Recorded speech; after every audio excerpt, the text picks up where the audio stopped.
Nous sommes dans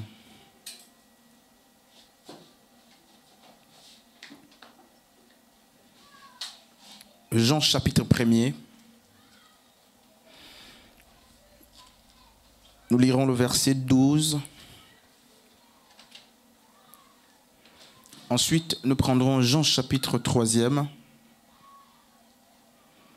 depuis le verset 5e, et nous lirons aussi les textes, les versets qui suivent.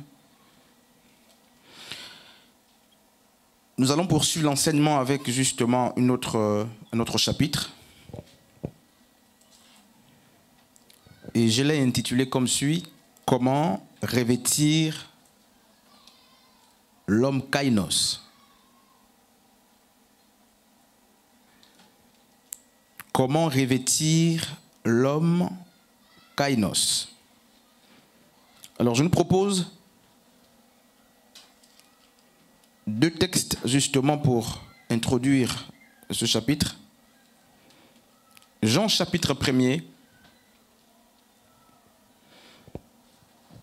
le verset 12e dit ceci: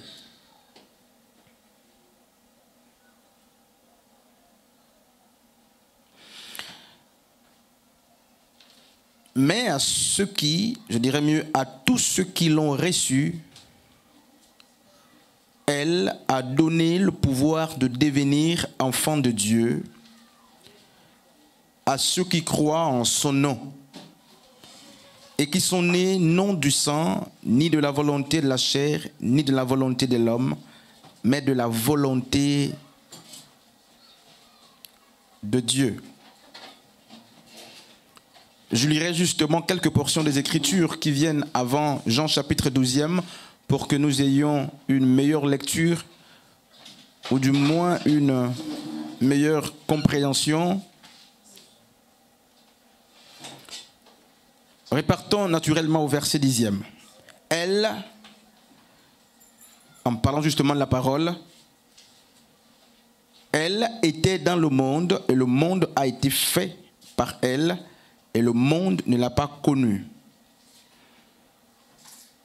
Le verset 11 dit: elle est venue chez les siens, et les siens ne l'ont pas reçue. Mais à tous ceux qui l'ont reçue, elle a donné le pouvoir de devenir enfants de Dieu, et à ceux qui croient en son nom et qui sont nés,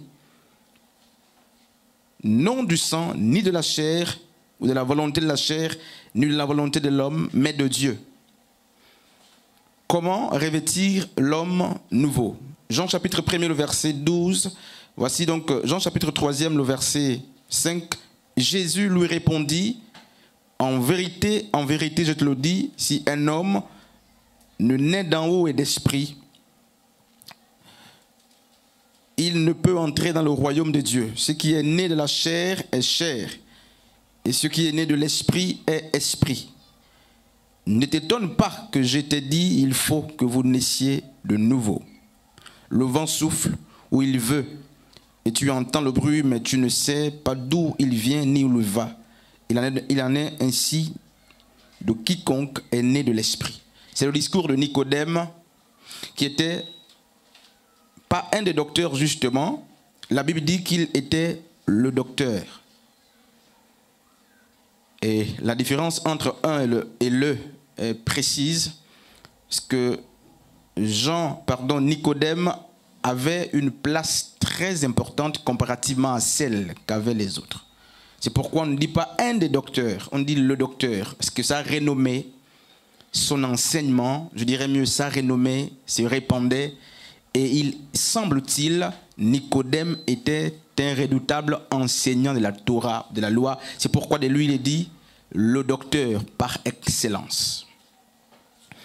Alors, nous allons voir quelques réalités, ou du moins quelques vérités, quelques points significatifs qui nous seront utiles, qui justement peuvent nous aider à répondre au chapitre « Comment revêtir l'homme nouveau ».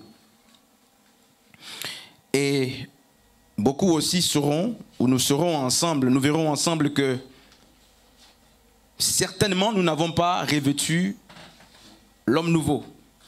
Hier, nous avions apostrophé quelques réalités qui expliquent justement pourquoi il y a au milieu de nous des personnes justement dont l'adhésion cause des problèmes avec des questions qui ont été posées. Et là, nous avons compris qu'il y avait le faux semblant, mais aujourd'hui, nous allons, n'est-ce pas, appuyer légèrement, n'est-ce pas, pour aller plus loin. Nous allons voir autres 4 éléments qui nous permettront de répondre à la question du revêtement de l'homme nouveau. Comment y arriver? Comment fait-on pour revêtir le nouvel homme ou l'homme kainos? Ce n'est pas une affaire de technicité. Il faut qu'on rappelle ça. Il n'y a pas de méthodologie stricte justement à ce niveau. Et je vais m'amuser, n'est-ce pas, de nous proposer ou à nous proposer quelques énigmes. Je vais appuyer pour que chacun de nous ait le soin de réfléchir. Et si possible, qu'il y ait parmi nous des personnes à l'instar ou à l'image de Nicodème qui soient capables d'aller chez Christ la nuit et lui dire « Dis-nous réellement ce qu'il faut faire ». Ça veut dire que Nicodème enseignait dans le temple, mais il ne connaissait pas la naissance d'en haut. Donc Nicodème, pas un des docteurs, le docteur par excellence, malgré sa réputation et sa renommée, n'est-ce pas, dans la ville et dans le pays, Nicodème ne connaissait pas la naissance d'en haut. Et Nicodème est aussi l'image de beaucoup dans des assemblées. Beaucoup, n'est-ce pas, en milieu religieux, en particulier en milieu chrétien, ce sont des hommes qui ont une grande réputation, qui font l'office, ou du moins, qui ont, n'est-ce pas, mais des ministères reconnus même par les hommes. Un ministère que Jésus même reconnaît, celui de Nicodème. Il reconnaît que tu es le docteur, tu ne connais pas ces choses. Alors s'il ne connaît pas ces choses, c'est qu'il n'a jamais vécu ces choses. Donc beaucoup aussi parmi nous peuvent, à la suite de l'enseignement, se rendre compte qu'ils ont besoin d'aller vers Yeshua, n'est-ce pas, pour lui proposer les questions véritables sur comment faire pour avoir le royaume ou pour être membre du royaume. Jean 1er.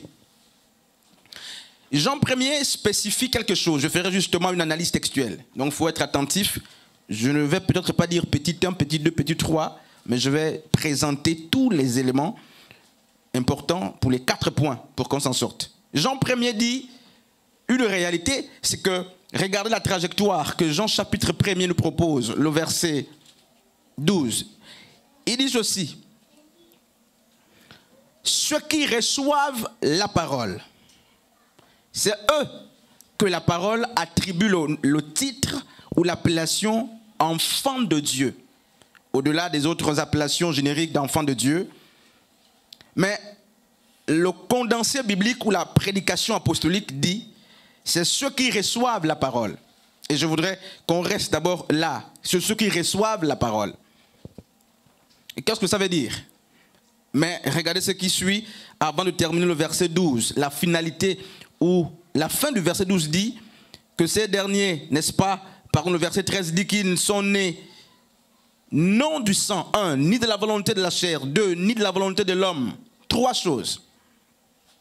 Mais le verset 1er dit que la parole est venue parmi les siens l'ont rejetée. Mais le verset 13 nous fait comprendre qu'il y a 3 impératifs, n'est-ce pas, ou 3 exigences qui expliquent la naissance de l'homme, n'est-ce pas, paléos, ou du vieil homme, l'homme selon la création.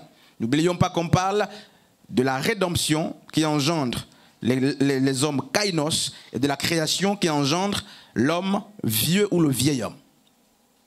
Le vieil homme a 3 caractères qui sont opposés, n'est-ce pas, aux 3 spécificités ou aux 3 caractères également, n'est-ce pas, du nouvel homme ou de la naissance du nouvel homme ou de l'homme kainos. Regardez, il dit, ils sont nés non du sang,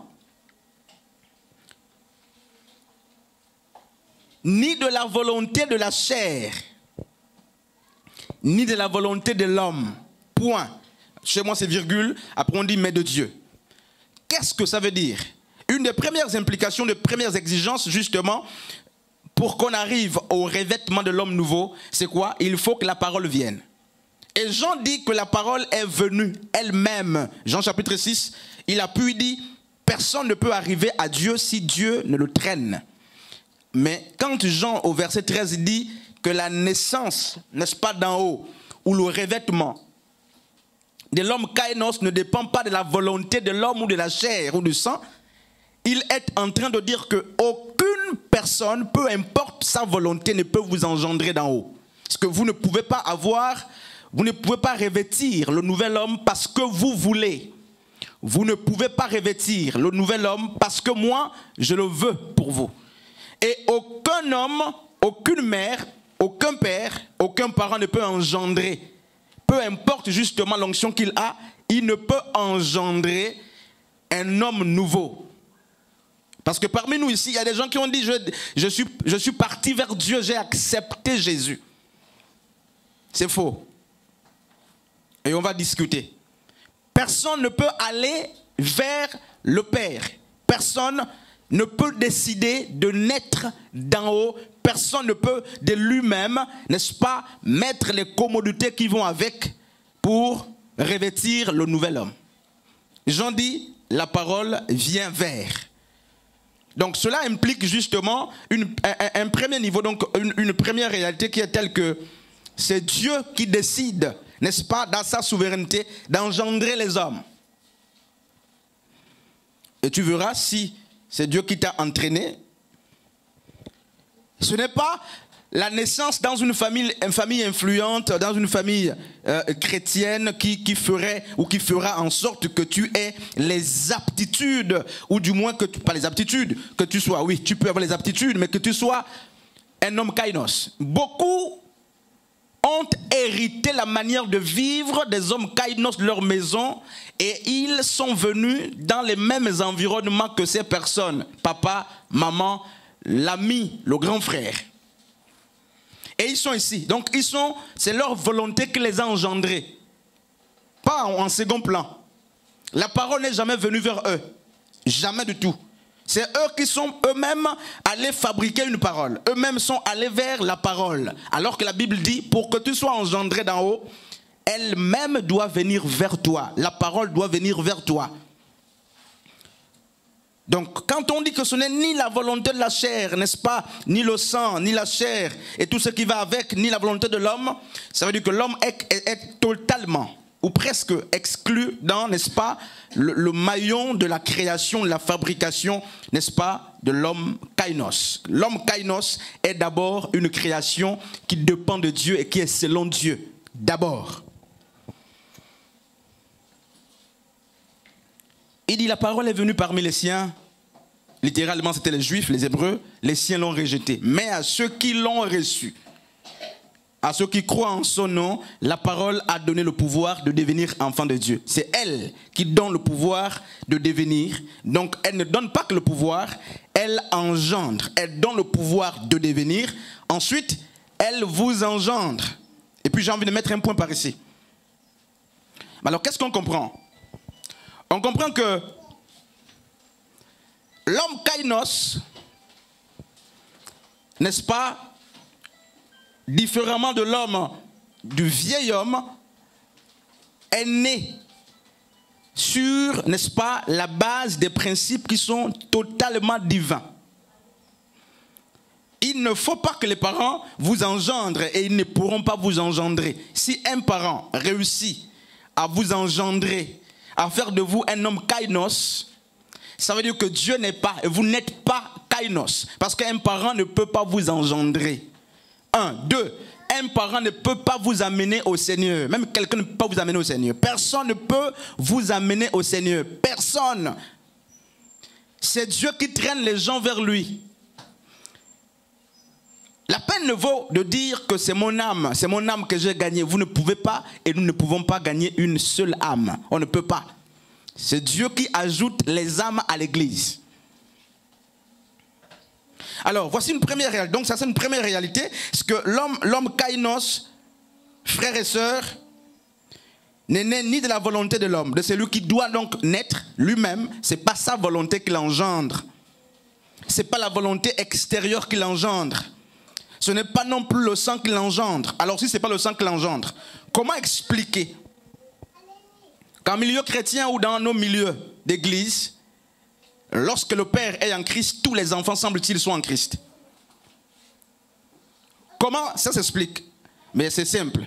Soit ils ont été influencés par l'environnement parental, soit c'est un suivisme, et si c'est le suivisme, vous êtes des néos, c'est le cas et des kainos, soit en réalité le milieu vous a influencé, vous avez adhéré à la foi. 3 hypothèses.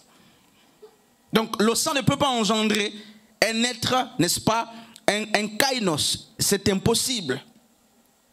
La chair non plus ne peut engendrer. Il n'y a pas, n'est-ce pas, de lien de transmission génétique de la foi en Christ. Ça ne se transmet pas. La peine de nouveau de dire je suis né dans la famille, une famille chrétienne, c'est pourquoi je suis devenu chrétien. Peut-être l'environnement peut t'influencer, mais très souvent quand vous fouillez ces gens, ce n'est pas des chrétiens. Ces gens-là ne sont pas des chrétiens. C'est des gens qui ont reçu une influence, n'est-ce pas, venant d'une atmosphère chrétienne qui les impose une certaine conduite, mais ils ne sont pas circoncis. Ils ne sont pas circoncis. Et nous tous, on a grandi dans des milieux où papa, maman étaient des chrétiens. Du coup, vous n'aviez pas accès à certaines activités. Vous êtes chrétien, même païen. C'est-à-dire vous êtes déjà chrétien en tant que païen. Votre manière de vivre plaît ou plaisait déjà même justement aux chrétiens. Ils vous voient chrétien alors que vous êtes païen. Parce que l'éducation vous a forgé un caractère. Et si on ne vous enseigne pas bien, vous aurez tendance à croire que vous êtes des hommes kainos pour avoir bénéficié justement d'une bonne éducation chrétienne. Pour avoir bénéficié justement d'une influence chrétienne. Parce que les parents vous ont condensé et comprimé dans une certaine allure. Vous croyez aujourd'hui que ce que vous êtes, c'est Dieu qui vous a engendré. Non, frère. Et lorsqu'on comprend ces choses, au sortir d'ici, même si on ne le fait pas en public, Nicodème est parti dans la nuit vers Jésus. Or, Nicodème était un grand docteur, n'est-ce pas, des Écritures, un juif, un membre du Sanhédrin, un homme qui connaissait la loi, la Torah, les Écritures. Mais il se rend compte qu'il ne connaissait pas la naissance d'en haut. Malgré les nombreux enseignements, la réputation qu'il avait, j'imagine que beaucoup aussi parmi nous, justement, ne sont pas des hommes kainos. Ils ont simplement été influencés par le milieu. Hein, Violette? Diel, Gaïla, beaucoup d'autres enfants, nous tous, hein, je peux me citer. Il y a des gens qui ont grandi dans des milieux, quand ils arrivent, les parents sont dedans. Ils grandissent, les parents sont dedans. Ils sont influencés et ils sont devenus automatiquement des chrétiens. C'est automatique. Mais est-ce qu'on peut devenir chrétien automatique? Mais Jean chapitre 1er 13 dit, on ne peut pas être un chrétien automatique. C'est impossible d'être des chrétiens automatiques. Il faut que la parole elle-même vous engendre. Si elle ne vous engendre pas, vous pouvez être entouré des parents, entouré des familles, entouré des grands frères, des familles pastorales. Vous ne pouvez pas être des chrétiens, malheureusement. Vous ferez semblant. Pour faire plaisir à ceux qui vous gardent, à ceux qui vous entourent. Vous allez devenir justement, vous allez avoir une conduite un peu qui plaît aux gens, sans être justement des personnes engendrées par le Seigneur. Amen. Et ça peut prêter à confusion dans l'église. Vous pouvez avoir une vraie confusion dans l'église. Et vous pouvez responsabiliser même ces gens-là. Des pasteurs, des anciens, peu importe justement le niveau des responsabilités, mais le niveau des responsabilités qu'ils auront, mais c'est les gens qui n'ont pas eux-mêmes connu la personne de Dieu. Parce que le milieu dans lequel ils ont grandi était un milieu chrétien. Et beaucoup parmi nous n'ont pas eux-mêmes, n'est-ce pas, reçu la parole de Dieu. Ils n'ont pas écouté Dieu, Dieu ne leur a pas parlé, Dieu ne leur a pas parlé. Mais c'est l'environnement familial qui les a influencés. C'est les parents qui les ont influencés, les maris qui les ont influencés, les aînés qui ont connu la voie avant eux qui les ont influencés. Et aujourd'hui, ils ont une bonne et très bonne conduite, mais ils ne connaissent pas Dieu. Donc, le verset 13 justement de Jean chapitre 1er nous apprend que ce n'est ni de la volonté de la chair, ni de la volonté de l'homme, ni du sang, mais c'est Dieu qui décide de vous engendrer. Même si on vous prêche l'évangile, c'est la parole, n'est-ce pas, elle-même qui vous traîne vers elle-même. Ça c'est Jean chapitre 6. Personne ne peut venir à Dieu si Dieu ne le traîne. Dieu ne vous traîne, vous ne viendrez jamais. Et si beaucoup parmi nous ont fait semblant, n'est-ce pas, de suivre le Seigneur, à cause des gens, de l'environnement dans lequel ils ont évolué, mais l'heure est peut-être venue, pour chacun pour sa part, n'est-ce pas, de se remettre en question et d'évaluer, n'est-ce pas, regardez objectivement, est-ce que je suis circoncis? Est-ce que Dieu m'a parlé? Est-ce que moi-même j'ai décidé? Acte chapitre 2, on va lire ce texte-là. Acte le chapitre 2.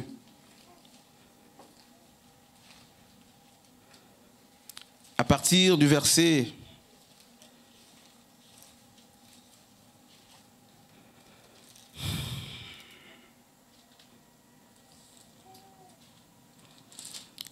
Allez, voici le premier discours.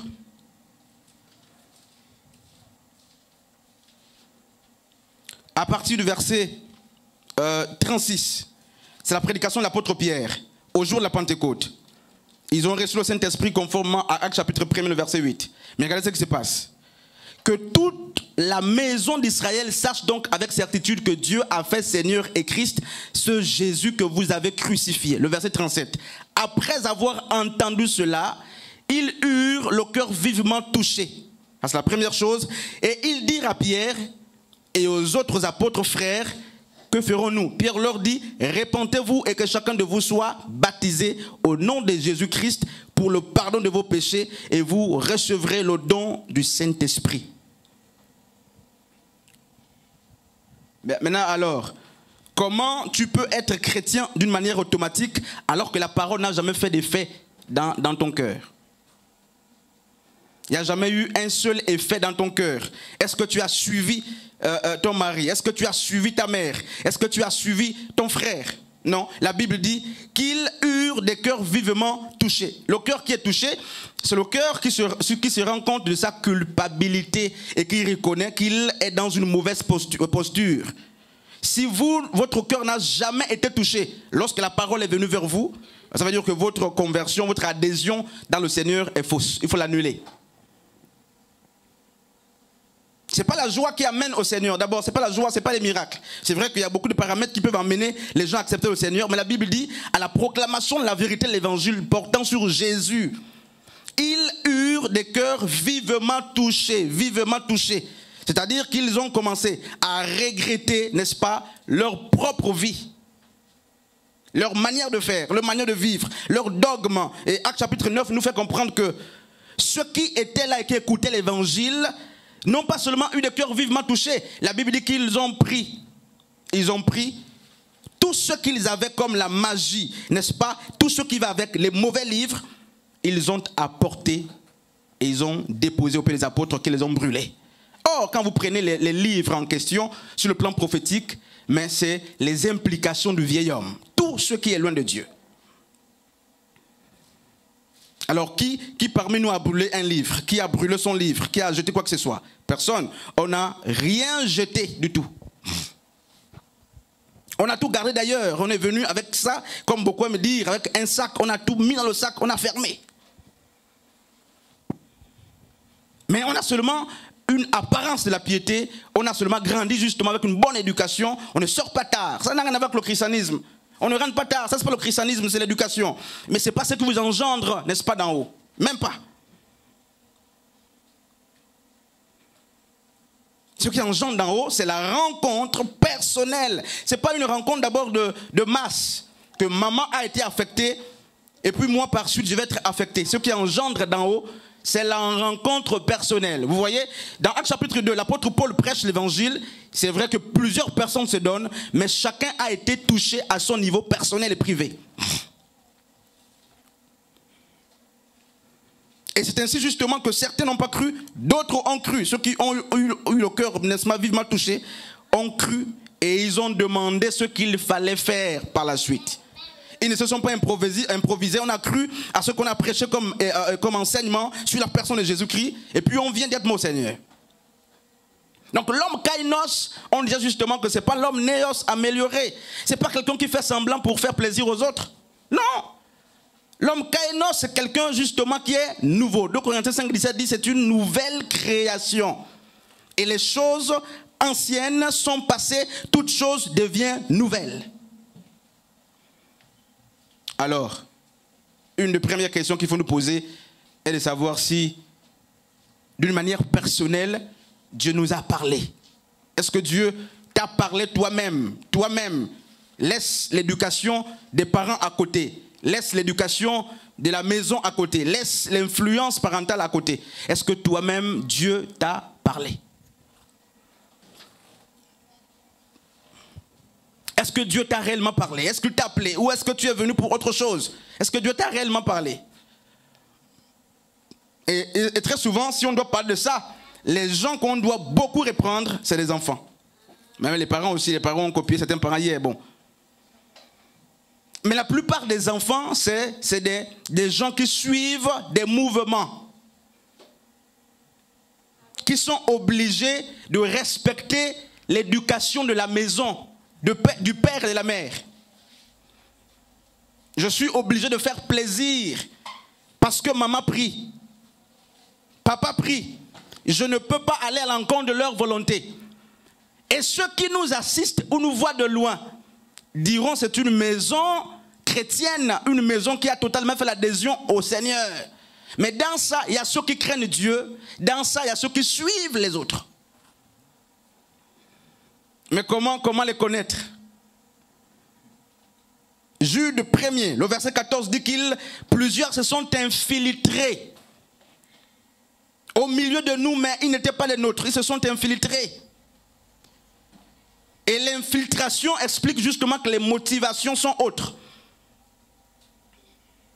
Est-ce que réellement quelqu'un est-il encore capable de dire même si j'enseigne, même si je suis ancien, même si je prêche, même si je suis responsable, même si je suis chantre, je crois que je n'ai jamais moi-même fait la rencontre avec Dieu, comme Nicodème est venu à la nuit dire à Jésus, non, je sens que ces miracles que tu fais là, c'est les miracles justement qui viennent de Dieu. Et Jésus parle justement de la naissance d'en haut, il dit, il ne connaît pas la naissance d'en haut. Lui, il connaissait sa réputation qu'il avait. Il ne connaît pas la naissance d'en haut. Non. Vous avez vu dans l'église, quand on dit, on va prier pour qu'il levez-vous, on va prier. Vous avez déjà vu les anciens prier n'importe comment? Peut-être quand on dit, on va prier pour que Dieu vous élève. N'est-ce pas? Quand on dit, on va prier pour que Dieu nous élève, pour que Dieu nous donne les grâces. Là, les anciens peuvent s'élever. Dans toutes les églises. Sinon, c'est que Dieu me préserve. Mais c'est rare qu'on dise, lève-toi, on va prier, tu ne connais pas encore Dieu. Non, les anciens de l'église ne peuvent pas s'élever parce qu'il y a une réputation derrière. Même quand Dieu leur parle, ils ne peuvent pas se lever. Les pasteurs ne peuvent pas se lever parce qu'ils sont automatiquement déclarés enfants de Dieu. Sur la base de l'environnement familial. Sur la base, n'est-ce pas, du climat de la famille. Ils sont combien ce soir qui peuvent aller, comme Nicodème dans la nuit, et dire à Dieu, à Jésus, non, je sens que je ne suis pas né d'en haut. Engendre-moi. Non, ils sont combien ce soir? Parce que dire que je ne suis pas né d'en haut vous amène à renoncer à tout. C'est-à-dire le baptême, vous devez prendre le vrai baptême, une vraie confession de foi. Même le ministère, vous arrêtez votre fonction parce que vous n'êtes pas digne justement d'être responsable. Vous arrêtez d'abord parce que c'est des choses de ceux qui sont nés d'en haut. Donc est-ce que parmi nous on peut voir quelqu'un qui va dire je dois arrêter, d'abord je pars chercher à faire une vraie adhésion avec la personne de Dieu avant de venir servir? Parce que Nicodème a arrêté le Sanhédrin. Il a d'abord mis une pause. Les gens le regardaient autour. À cause de la renommée de Nicodème, il est venu dans la nuit dire à Jésus, craignant justement ce que les hommes pouvaient lui dire. Il est venu dans la nuit voir Jésus. Bon, Jésus n'est plus là. Qui va aller dans la nuit? Peut-être à la maison, dans l'intimité, mais même à l'église. Donc si vous faites dans l'intimité, si vous apprenez que Dieu vous convainc effectivement que rien ne vous a engendré d'en haut, vous devez renoncer. Même ce soir dit, je laisse ma responsabilité. J'abandonne. Amen. Et c'est très difficile. Regardez ce qui se passe. Actes chapitre 8, le verset 5. Donc, une des premières implications, c'est que la parole de Dieu doit venir vers vous. La parole de Dieu elle-même,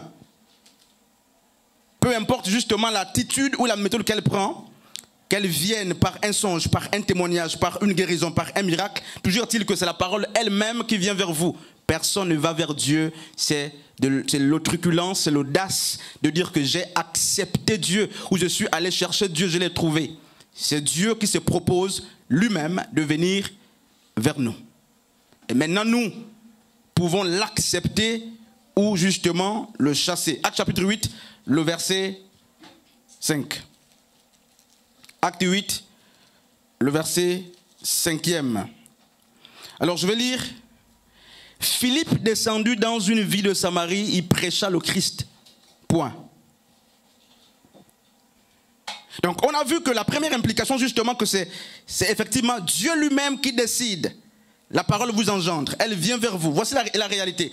La deuxième chose qui est très importante, et vous pouvez même la placer avant la première, c'est que c'est la prédication qui a été, n'est-ce pas, donnée le jour de votre adhésion dans la foi. C'est quoi qu'est-ce que vous avez entendu? Qu'est-ce que vous avez entendu ce jour-là?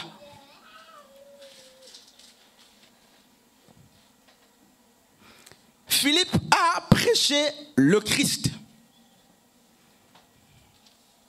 Et dans 1 Corinthiens 1er, le verset 23 par là-bas, l'apôtre Paul dit, nous avons prêché ou nous prêchons le Christ ressuscité.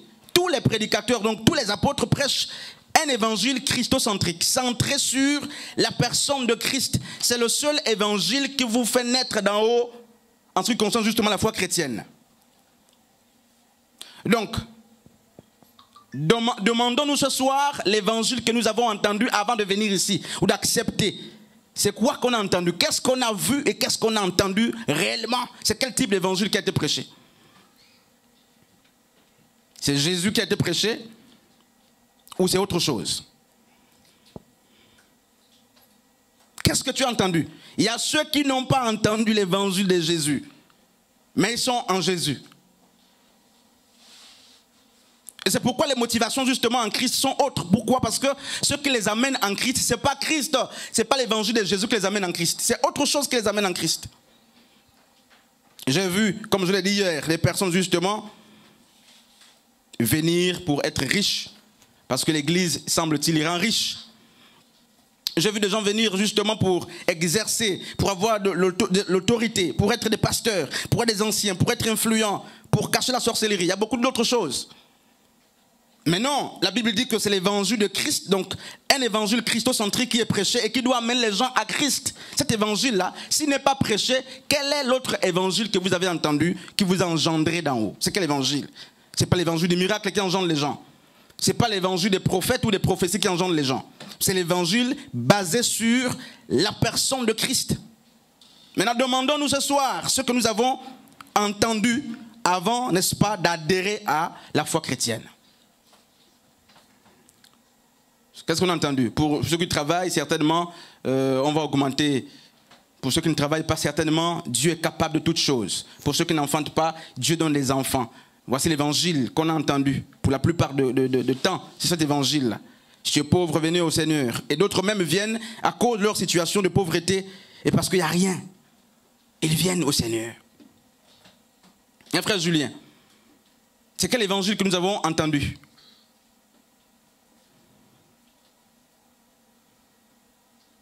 Et puis je m'aimerais poser cette question justement à un ancien. C'est quel évangile que tu as entendu qui te garde, qui t'a amené dans le Seigneur? C'est quel évangile que tu as entendu?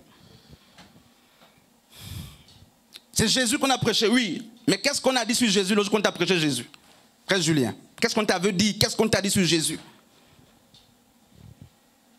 Et fameusement, on dit à tout le monde, Jésus sauve. Tout le monde va me dire ce soir-là, si on demande, qu'est-ce qu'on a entendu? Que Jésus sauve.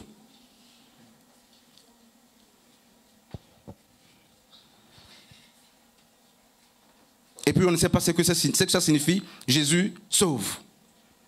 Alors, Philippe va faire en sorte que ces personnes arrivent dans le Seigneur. Philippe, n'est-ce pas, les foules d'un commun accord s'attachaient à ce que disait Philippe et en prenant justement et en voyant les miracles qu'il faisait. Car les esprits impurs sortaient de beaucoup de démoniaques en criant d'une voix forte et beaucoup de paralytiques et de boiteux furent guéris. Et il eut, n'est-ce pas, une grande joie dans la vie du Seigneur. Alors que se passe? Le verset 12 dit ceci. Mais quand ils eurent cru, Philippe qui leur annonçait la bonne nouvelle du royaume de Dieu et du nom de Jésus-Christ, hommes et femmes, n'est-ce pas, furent baptisés. Mais il se passe que après le baptême de Philippe, Philippe prêche après Jésus. Après le baptême de Philippe, les gens ne sont toujours pas, n'est-ce pas, en Jésus. Ils ont cru, ils ont été baptisés, mais la Bible dit qu'ils n'avaient pas l'Esprit de Dieu. C'est l'Esprit qui vous fait partenaire, n'est-ce pas, du corps de Christ et qui vous met dans la foi en Christ. C'est l'Esprit. Philippe prêche aux gens qui ont cru en l'Évangile. Et ils vont jusqu'au baptême d'eau, au nom de Jésus. Ce n'est pas le baptême de Jean qu'ils ont prêché, c'est le baptême de Jésus. Le verset 16 dit ceci, car il n'était pas encore descendu sur eux, l'Esprit de Dieu sur eux, sur aucun d'eux, ils avaient seulement été baptisés au nom du Seigneur Jésus.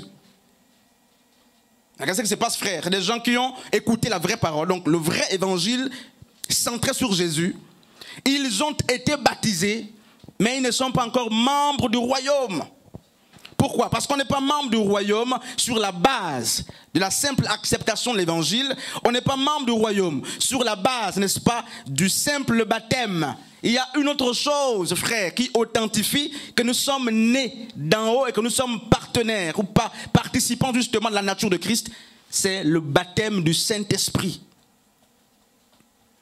Et le baptême du Saint-Esprit, ce n'est pas le parler en langue d'abord, hein, c'est pas ça, parce qu'il y a beaucoup aussi de fabrication, de toutes ces choses-là. Les parler en langue, dans l'imitation, il y a beaucoup de choses autour de ça. C'est pas ça. Et le parler en langue, frères et sœurs, c'est celui-là, c'est cette action qui amène, n'est-ce pas, ces habitants de la Samarie à être des membres participants, n'est-ce pas, de la nature de la personne de Christ. Maintenant, est-ce que quelqu'un est capable de nous dire qu'il a été baptisé par le Saint-Esprit? Non, je sais que tout le monde a été baptisé d'eau.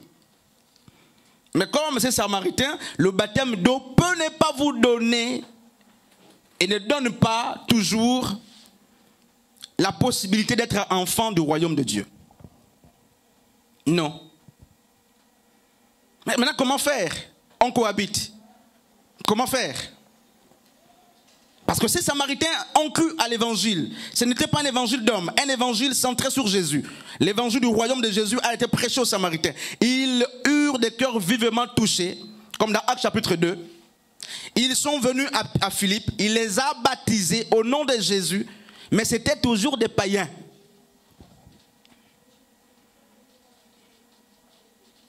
Et il fallait attendre une autre équipe, après celle de Philippe, celle de Pierre et Jean, qui est passé pour imposer les mains, de sorte qu'ils reçoivent le baptême de l'Esprit de Dieu. Et c'est ce baptême qui les a engendrés d'en haut. Et qui a fait d'eux, n'est-ce pas, des hommes nés d'en haut ou des nouveaux hommes, donc les hommes kainos, frères et sœurs. Ça veut dire que les ministères ne peuvent pas confirmer notre adhésion à la foi, notre appartenance au royaume de Dieu. Les rassemblements ne peuvent pas non plus justifier notre appartenance au royaume de Dieu. Mais c'est le fait d'être engendré réellement par l'Esprit de Dieu qui fait de nous citoyens, n'est-ce pas, du royaume de Dieu. Ce n'est pas des faits semblants. Non, frère. Ce n'est pas des à peu près. Parce que le baptême du Saint-Esprit devient une action individuelle. Les chants, c'est collectif. Les réunions d'église, c'est collectif. Mais le baptême de l'Esprit de Dieu, mes frères, c'est une activité, une opération personnelle. Et c'est ce baptême qui fait de nous justement membres du royaume. Est-ce que nous ne sommes pas pour la plupart du temps à l'image de ces Samaritains qui ont cru, qui ont été justement prêchés, qui ont reçu l'évangile véritable et qui, n'est-ce pas, n'ont pas connu, n'ont pas eu une véritable adhésion à la foi du Christ et n'étaient pas membres du royaume de Dieu. L'homme kainos, pour devenir l'homme kainos, frères et sœurs, on ne fait pas un travail spécifique. En fait, ce n'est pas progressif. On ne devient pas un homme nouveau d'une manière progressive. C'est une fois. Parce que quand votre mère vous accouche, vous sortez une fois. Il n'y a pas deux sorties. Vous ne sortez pas pour répartir. On ne sort pas pour répartir. Soit vous mourrez dans le ventre pendant l'accouchement, mais soit il y a un phénomène, mais quand vous naissez, c'est une fois. C'est la même chose sur le plan spirituel. Vous naissez une seule fois. Il n'y a pas à dire que je suis dans le processus pour être engendré d'en haut ou pour devenir justement participant du royaume ou membre du royaume. Non, frères et sœurs. Et le problème, c'est justement à ce niveau. Je disais justement hier à plusieurs parmi nous que les faux semblants de l'Église ne viennent pas d'ici. C'est ici le problème. Soit on est né, soit on n'est pas né. Soit on est né, soit on n'est pas né. Et qui peut prouver, attester que nous sommes nés d'en haut? Je sais que quelqu'un va dire à l'église, l'Esprit de Dieu rend témoignage à mon esprit. Ça, c'est un verset même qui ne nous touche même plus. L'Esprit de Dieu rend témoignage à notre esprit que nous sommes enfants de Dieu.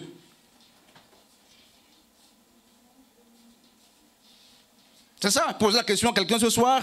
Comment tu sais que tu es participant du royaume de Dieu? Il te dira, le Saint-Esprit lui-même rend témoignage à mon esprit que je suis enfant de Dieu. C'est pour fuir. Pour fuir toute éventualité. Alors, on va faire simple. Qui a été baptisé d'eau? Qui a été baptisé d'eau? Il n'y a que 3 personnes qui sont baptisées d'eau, hein, ici.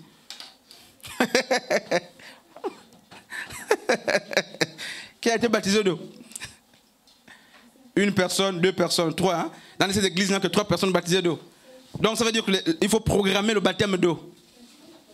Qui a été baptisé d'eau? Là, il y a un problème. C'est que, regardez.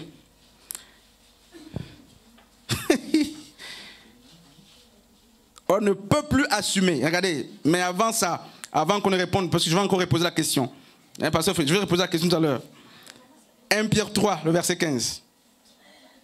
Et je vais reposer la question. 1 Pierre chapitre 3, le verset 15. Il nous reste 24 minutes, donc on va très vite. 1 Pierre chapitre 3, le verset 15. 13, depuis le verset 13. Qu'est-ce qu'il a dit là-bas? Quelqu'un est à la page. 1 Pierre 3, 15, 13 à 15. Au micro? Oui, frère Teddy. Je garde la question en suspens. Oui, frère Teddy. 1 Pierre 3. Au verset 13 jusqu'à 15. Au verset 13 jusqu'à 15. Selon la version Louis II. Et qui vous maltraitera si vous êtes zélé pour le bien. D'ailleurs, quand vous souffririez pour la justice, vous seriez heureux. Vous seriez heureux. N'ayez d'eux aucune crainte et ne soyez pas troublés. Ne soyez pas troublés.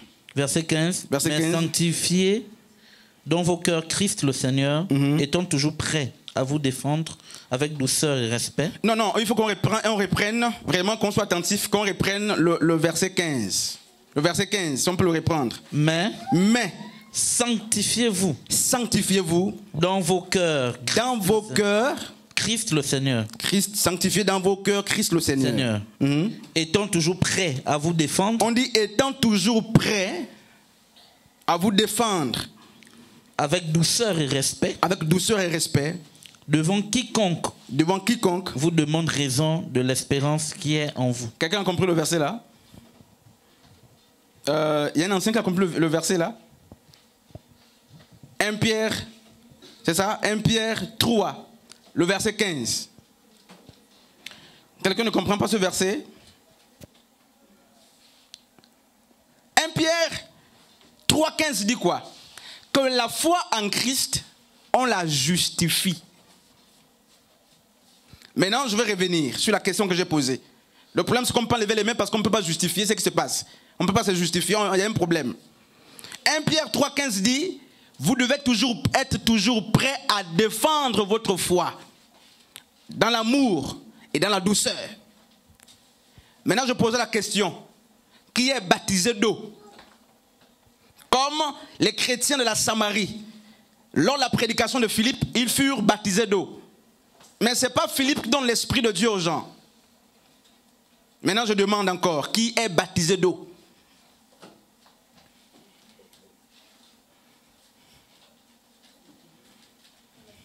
Il n'y a qu'une personne dans l'église, deux personnes. Moi, je suis baptisé d'eau. Donc, il n'y a que deux personnes, l'enseigne Anne et moi.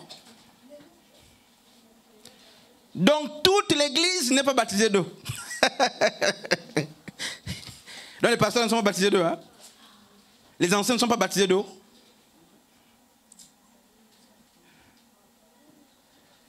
Frère Henrik, à la fin, il a levé le doigt vers la fin.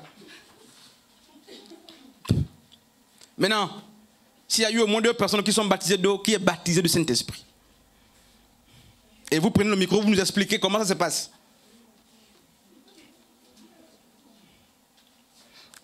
Qui est baptisé du Saint-Esprit?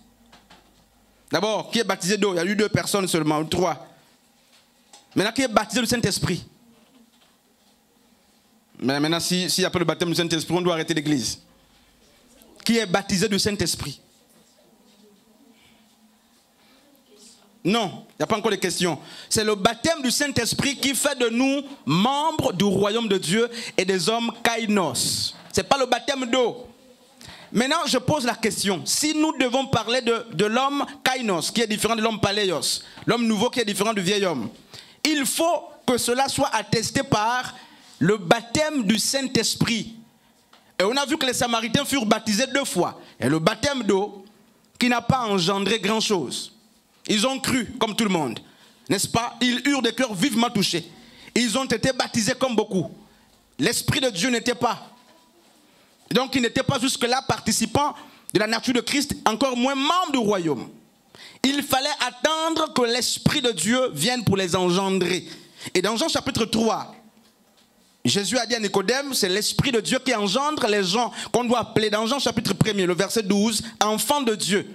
Ceux-là, on les appelle enfants de Dieu, pas parce que le pasteur les a baptisés, pas parce que l'Église leur a donné une responsabilité, mais parce qu'ils sont engendrés par l'Esprit de Dieu. Donc, c'est eux les frères. Ce n'est pas ceux qui sont baptisés d'eau qui sont nos frères. Donc, nos frères ne sont pas ceux qui sont baptisés d'eau et qui n'ont pas connu, n'est-ce pas, le baptême itbil, le baptême du Saint-Esprit. Maintenant, je demande, c'est le baptême de l'Esprit de Dieu qui fait de nous des frères en Christ. Ce n'est pas le baptême d'eau. Ce n'est pas l'appartenance à une même assemblée. Maintenant, je demande, et puis la personne va nous expliquer, puisque 1 Pierre 3,15 dit qu'on doit être capable de justifier sa foi. Qui est baptisé du Saint-Esprit et comment le savez-vous? Quels sont les signes? Non, une maman seulement qui est baptisée du Saint-Esprit dans l'église. Donc là, c'est les païens, nous tous, selon les païens. Donc, 1 païen, 2, 3, 4, 5, 6, 7, 8, 9. Donc, païens. Nous sommes donc les païens.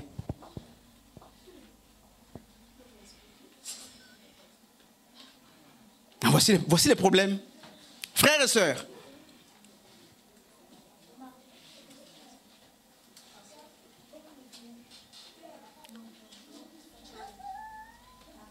Qui est baptisé du Saint-Esprit? Une seule personne. Et puis, ce n'est pas un amusement, mais quand c'est comme ça, tout le monde doit être sous discipline, tout le monde doit quitter les fonctions, tout le monde doit quitter les estrades. Donc, vous me prenez les noms, n'est-ce pas? L'homme de Dieu, vous me prenez les noms de tous ceux qui ne sont pas baptisés du Saint-Esprit. On vous enlève, n'est-ce pas, dans vos responsabilités, parce que nous sommes des païens. Donc, le pasteur Frédéric, 1, 2, 3, 4, 5, 6, 7, 8, 9, 10, 11, 12. Vous voyez? Ils ne sont pas nés d'en haut. Donc ils ne sont pas baptisés du Saint-Esprit, mais ils sont des anciens, des chantres, des pasteurs. Donc il y a un problème. C'est pourquoi l'Église a des problèmes, parce que nous avons affaire, pas au kainos, nous avons affaire au néos, au vieil homme qui s'embellit. Alors qu'on a dit que le vieil homme, 2 Corinthiens 5, 17 dit justement que le vieil homme, le nouvel homme n'est pas la version améliorée du vieil homme. Le nouvel homme est une nouvelle création. Et on ne devient pas une nouvelle création par le baptême d'eau, par des responsabilités à l'église. on devient nouvelle création ou kainos, parce qu'on est engendré par la puissance justement de l'Esprit de Dieu. Jean le Baptiste a dit, je vous, n'est-ce pas, je vous matibile d'eau, donc je vous baptise d'eau. Et celui qui vient après moi vous itibile, n'est-ce pas, du Saint-Esprit. Il vous baptise du Saint-Esprit. C'est le baptême du Saint-Esprit qui fait de nous enfants du royaume de Dieu et non le baptême, n'est-ce pas, de Jean le Baptiste ou le baptême d'eau qui n'est qu'une préfiguration, une image du baptême du Saint-Esprit. Dès dimanche, toute l'église, du moins, va rétrograder parce que c'est les païens que nous sommes. Donc, maman Anne qui est seule, peut-être qu'ils sont deux qui sont nés d'en haut, ils vont nous diriger.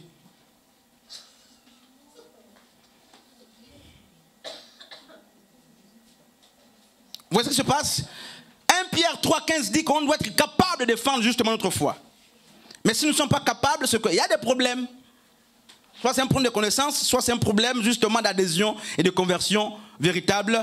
Il est 20 à maman 19h20, il nous reste 10 minutes. Je vais prendre justement des questions et je crois qu'on va s'arrêter par là. Merci.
Merci, docteur.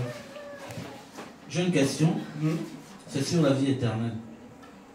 La vie éternelle dépend-elle de notre nature ou c'est un don gratuit de Dieu? Est-ce que c'est le fait, en un mot, la vie éternelle, c'est le fait que je sois kainos, que je vais atteindre cette vie éternelle, ou c'est un don que Dieu donne gratuitement?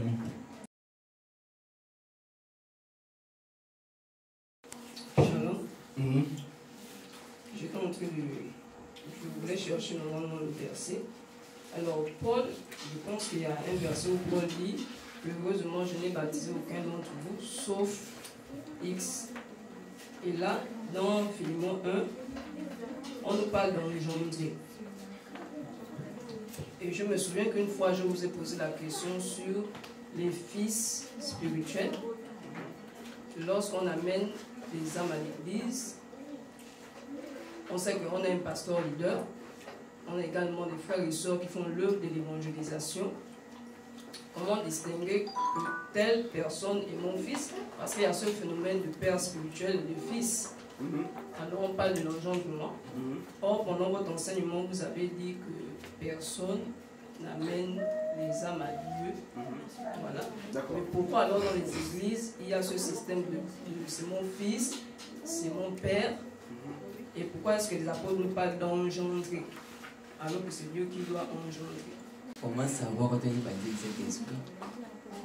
La question, elle est la même que Hendrik. Quels sont les fruits qui démontrent que nous sommes baptisés du Saint-Esprit? On va répondre justement dans l'ordre. Allons-y.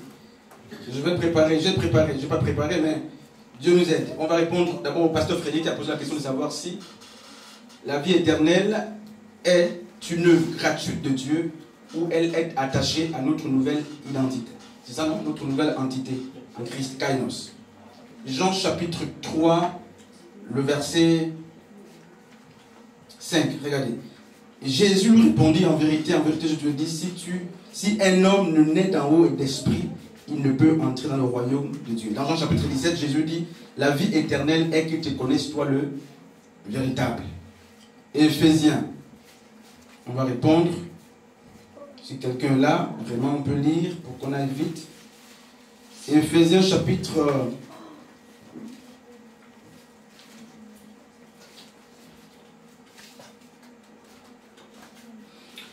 2, le verset 8. C'est par la grâce en effet que vous êtes sauvés par le moyen de la foi, et cela ne vient pas de vous. C'est le don. Ailleurs on a dit le don gratuit de Dieu, ici on dit c'est le don de Dieu. Alors pour répondre au pasteur Frédéric, la vie éternelle est un don de Dieu qui ne s'acquiert que parce qu'on a accepté de changer notre entité. Parce qu'on a accepté de bannir le vieil homme et de devenir justement participant à la nature de Christ. Et ce qu'on a vu avec Romains chapitre 6, le verset 6, Éphésiens 4, le verset 22, et Colossiens chapitre 3, le verset 10 ou 9 à 10. Donc, je ne dis pas que la vie éternelle est attachée à nos œuvres. C'est pas ce que je suis en train de dire. La vie éternelle, nous l'avons par la grâce, au moyen de la foi. La foi vient de vous. Dieu l'engendre, c'est vous qui devez aller vers les choses que Dieu a disposées pour vous. Maintenant, ce qui se passe, c'est que c'est la foi qui vous amène vers la prédication, comme Jean chapitre 1 le dit, ou Actes chapitre 2, à partir du verset 36.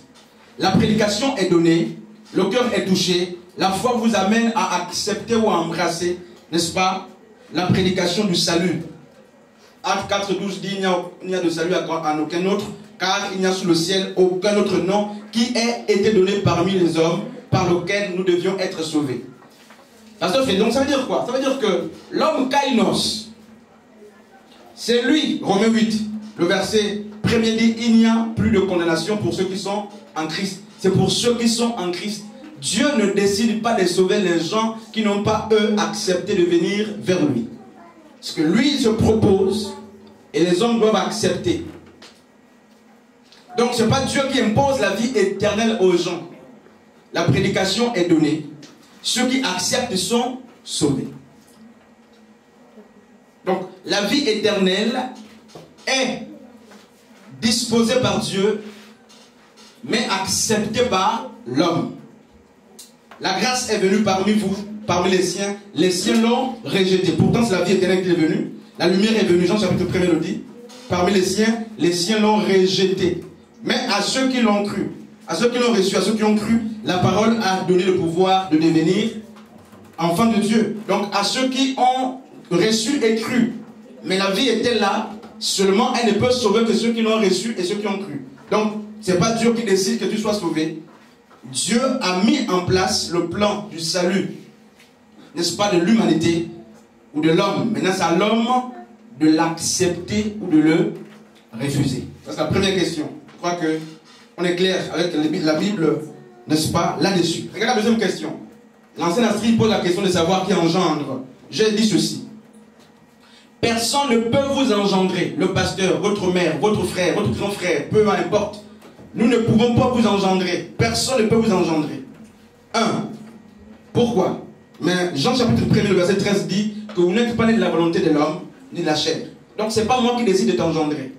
Seulement, lorsque l'apôtre Paul parle dans 1 Corinthiens justement, il dit que lorsque vous aurez même plusieurs maîtres, sachez que vous avez un seul père, lorsqu'il défendait son apostolat, il dit, vous êtes l'œuvre de mon apostolat, c'est moi qui vous engendrez.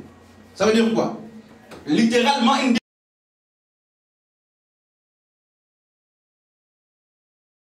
esprit. Et bibliquement parlant, l'expression père spirituel n'existe pas sur le plan théologique ou doctrinal, ça n'existe pas. Le père des esprits, c'est un seul, c'est l'esprit de Dieu qui engendre, qui devient père des esprits. Nous avons les pères dans la foi. Qui sont quoi? Les pères dans la foi n'engendrent pas les esprits. Les pères dans la foi sont des moyens par lesquels vous êtes arrivés, n'est-ce pas, dans la foi. Donc c'est les hommes que Dieu a choisis. L'apôtre Paul ne prétend pas que c'est lui qui engendre les esprits. L'apôtre Paul, c'est lui qui a écrit ces choses. Il dit c'est Dieu qui entraîne. C'est Dieu qui crée le vouloir et le faire. Et c'est l'esprit de Dieu qui engendre. Ils sont engendrés non pas par la volonté de l'homme, ni de la chair, mais c'est Dieu qui les engendre par son esprit. Or, Paul, ce n'est pas la parole de Dieu. C'est la parole qui engendre. Or, Paul, ce n'est pas l'Esprit de Dieu, c'est l'Esprit de Dieu qui engendre. Donc, on devient père pour avoir participé, ou du moins pour avoir été le moyen le plus sûr, le moyen, n'est-ce pas, essentiel que Dieu a utilisé pour amener quelqu'un justement à l'adhésion de la foi. Une autre réalité, c'est qu'on ne peut pas être père dans la maison d'un père.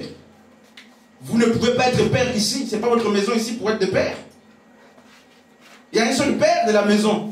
Tous ceux qui arrivent comme âme appartiennent à ce père de la maison. Ou du moins, la Bible dit Jésus baptisait. Mais il n'a jamais baptisé par ses propres mains. Jésus a beaucoup baptisé par les mains des apôtres. Est-ce qu'il faut attribuer ces âmes de Christ aux apôtres qui le baptisaient? Non. Donc on ne peut pas être père dans la maison d'un père. Comme beaucoup le font. Toutes les âmes que vous pouvez entraîner, sauf d'une manière isolée, dans la maison d'un père, deviennent les âmes de ce père. Du moins, je dirais littéralement, sont engendrées par ce père. C'est pas vous qui les entretenez d'ailleurs.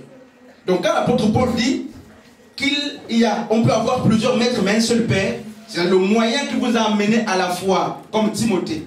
Timothée, n'est-ce pas, il est grec et juif, mais c'est Paul qui le trouve, qui le circoncis d'ailleurs, et qui l'amène à la foi juive. Maintenant, quand je dis personne ne peut vous engendrer, ça veut dire quoi? C'est pas prendre sur le plan littéral, c'est pour dire que même si je veux que tu deviennes un être né d'en haut, un kainos, je ne peux pas le faire. Je n'ai pas la possibilité d'engendrer un homme né de nouveau. Je ne peux pas vous engendrer, né d'en haut. C'est le travail de l'Esprit de Dieu. Je peux avoir les bonnes motivations, mais elles ne suffisent pas pour que je vous engendre. Je n'ai pas la même domaine de compétences. Ce qui m'appartient, c'est de traîner les gens que Dieu a déjà lui-même traînés. D'être le canal par lequel les gens arrivent dans la foi. Et ça peut faire de moi un père. Un père dans la foi et non un père spirituel. Les pères spirituels, il n'y a qu'un seul père spirituel, c'est celui qui engendre sur le plan spirituel, c'est l'Esprit de Dieu ou Dieu lui-même. Il ne faut pas qu'on confonde. Il n'y a que l'Esprit de Dieu qui engendre, justement, et c'est le seul à être appelé père spirituel. Amen. Les autres, c'est les pères dans la foi, ou les aînés dans la foi, les anciens ou les frères dans la foi. Paul n'est pas appelé père spirituel. Apollos n'est pas appelé père spirituel. Ils sont appelés les pères dans la foi. Donc quand l'apôtre Paul se vante de son apostolat, il dit, quand bien même vous aurez plusieurs maîtres, sachez que vous avez un seul père. C'est moi qui vous ai engendré. Donc c'est moi qui ai été le canal par lequel vous êtes arrivé justement à la foi. C'est moi qui vous ai prêché l'évangile. C'est moi qui vous ai nourri. Et c'est ça justement qui fait de Paul un père qui engendre. Mais pas le père spirituel, c'est le père dans la foi. La troisième question c'était le frère Henrik. Comment savoir qu'on est baptisé du Saint-Esprit? Ceux qui sont baptisés du Saint-Esprit doivent répondre à cette question. Alors je ne vais pas répondre à cette question, je vais répondre à une question. Tu avais une autre question? Oui? C'était la même question. Ok, oui, ancien Astrid. Je vais revenir.